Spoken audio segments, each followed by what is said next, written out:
Olá, meus irmãos, graça e paz, tudo bem? Bom dia. Esse é mais um episódio do nosso Café com Bíblia de todas as manhãs. Hoje é dia 4 de janeiro e faremos uma leitura e uma breve reflexão no texto que se encontra na primeira carta de Pedro, capítulo 3, do versículo 13 ao versículo 17, que diz assim: Ora, quem é que vos há de maltratar, se fordes zelosos do que é bom? Mas, ainda que venhais a sofrer por causa da justiça, bem-aventurados sois. Não vos amedronteis, portanto, com as suas ameaças, nem fiqueis alarmados. Antes, santificai a Cristo como Senhor, em vosso coração, estando sempre preparados para responder a todo aquele que vos pedir razão da esperança que há em vós, fazendo-o, todavia, com mansidão e temor, com boa consciência, de modo que, naquilo em que falam contra vós outros, fiquem envergonhados os que difamam o vosso bom procedimento em Cristo. Porque se for da vontade de Deus, é melhor que sofrais por praticardes o que é bom, do que praticando o mal.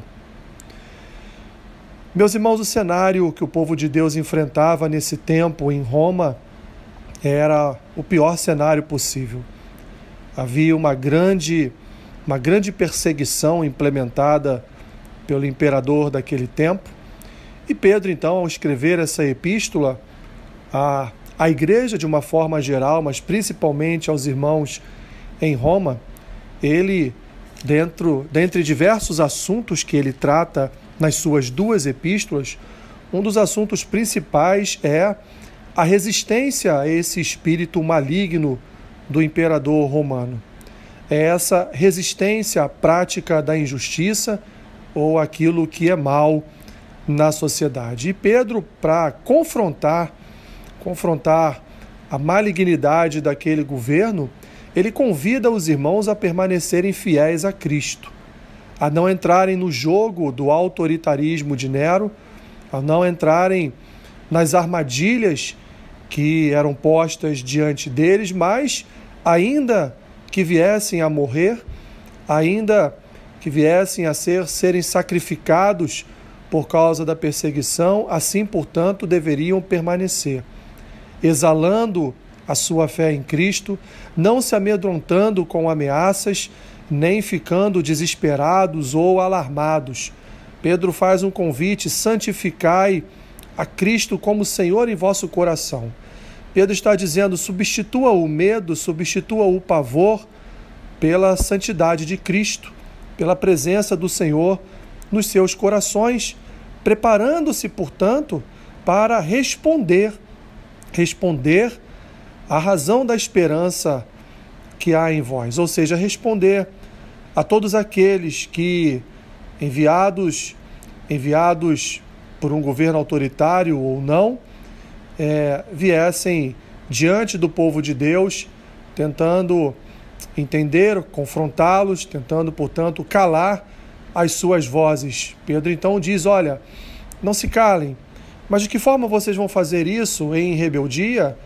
Vão trazer uma revolução em Roma? Vão marchar na cidade romana contra esse governo autoritário? Não. Pedro convida o povo a, com mansidão, temor, boa consciência, falar uns aos outros, de forma, meus irmãos, que esse espírito confrontador, esse espírito anticristão, esse espírito antibíblico venha a ser envergonhado pelo bom procedimento do povo de Deus em Cristo. Assim, então, Pedro vai terminar essa parte, essa perícope da sua carta, dizendo que, se for da vontade de Deus, meus irmãos, é melhor que sofrais por praticardes o que é bom do que praticando o mal.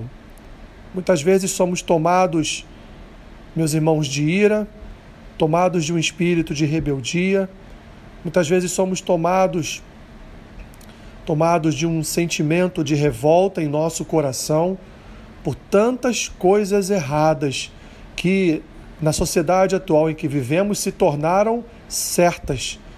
Tantas coisas que denigrem a imagem da sociedade, tantas coisas que denigrem a imagem do homem e que, infelizmente, têm sido postas diante de nós como coisas certas, amáveis, de bom procedimento. Isso, meus irmãos, isso muitas vezes toma conta do nosso coração a tal ponto verdadeiramente de trazer ira, trazer um sentimento de revolta. Mas Pedro nos convida, meus irmãos, ao bom senso. Deus nos convida ao bom procedimento, à prática daquilo que é bom. Continuemos, portanto, com a nossa fé enraizada em Cristo. Continuemos, portanto, dando razão da nossa esperança, que é Jesus. Continuemos, portanto, meus irmãos, marchando sim, mas marchando para a eternidade, marchando no reino dos céus, marchando com a palavra do Senhor em nossas vidas, porque contra a palavra não há autoridade, não há governo, não há principado e potestade que possa ir contra. Assim, mantenha-se fiel às Escrituras e certamente Deus honrará a sua igreja, Deus honrará o seu povo, Deus nos honrará. Não vos amedronteis, portanto, com ameaças, nem fiqueis alarmados. Mas antes, meus irmãos, santificai a Cristo como Senhor em vosso coração. Pai Santo, Pai querido, nos ajude como igreja a resistir ao mal, a confrontar ao mal. E quando formos confrontados, assim como Cristo foi confrontado no deserto, possamos, ó Deus, usar a Tua palavra para manifestar a Tua santidade e envergonhar o inimigo. Abençoe o dia do meu irmão e da minha irmã. Seja com eles, Senhor, suprindo cada uma das suas necessidades em Cristo Jesus. É o que eu te peço e oro assim, em nome de Jesus. Amém. Que Deus te abençoe rica e abundantemente. Amém.